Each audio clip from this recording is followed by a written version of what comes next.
Hey everyone, welcome to this week's edition of Title Scoop. So this week we're going to continue our talk on common commercial endorsements, and we're going to talk about the tax parcel endorsements. Now there are 4 different tax parcel endorsements, but we're going to focus on the 18 and the 18.1 because those are the most commonly requested endorsements in this series. So the 18 is the single tax parcel endorsement, and this endorsement is available for the owners and the loan policy. And it basically is when you have one parcel of land, right? Makes sense, single tax parcel. And it's ensuring against loss if the land is taxed as part of a larger parcel or fails to constitute a separate tax parcel. So we just need to verify those 2 things. And how do you do that? Well, you're going to look at your tax records. You might have a separate tax search depending on your area, so you'll just need to know what your practices are there and how you get your information. But you're going to make sure that this tax parcel is one parcel and it's taxed as a separate tax parcel, all right? And then you're also going to verify that the land is not taxed with any other land. So you can do that with your tax search. You don't actually need to add the tax parcel identification number on this endorsement. It's already filled in. So if you have verified the information, you're able to issue it.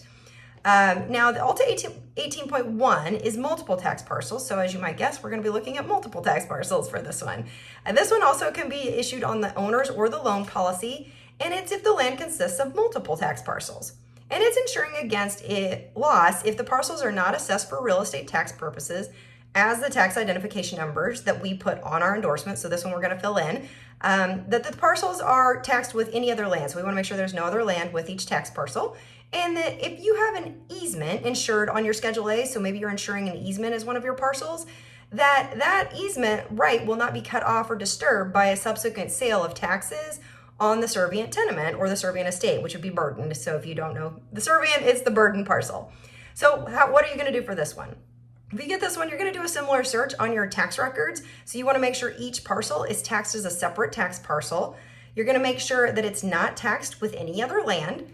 You're going to show the tax identification number for each parcel, and that goes on the endorsement. So you do have to fill this one in. Make sure you fill it in properly. And if you have questions, again, reach out. We'll help you fill it out. But usually it's pretty easy because it'll say parcel number and it'll say tax identification number, so you can fill that out. And then the other thing you have to do is if you do in fact have that easement on your Schedule A and you're insuring it, you're going to want to make sure that you do a little bit of more research. So you have to make sure that the real estate taxes and the assessments were paid on that servient estate, the burdened estate, for any insured easement, basically paid through the year to until the easement was recorded. So you have to kind of look back to make sure that that was actually paid. The other thing is you do still have to do your normal examination of the title for the insured easement. And again, I think we've talked about that in the past, but if you're not sure what you need to be searching, give your underwriter a call. We can help you there, but make sure you do the normal examination. With that, that's what you got to do. You have to do for these. So they're pretty straightforward, a little bit easier than some of the others to make the determination if you can issue. And again, you're going to see these a lot if you're doing commercial transactions. All right, with that, we're going to call it a week, and we will see you next week.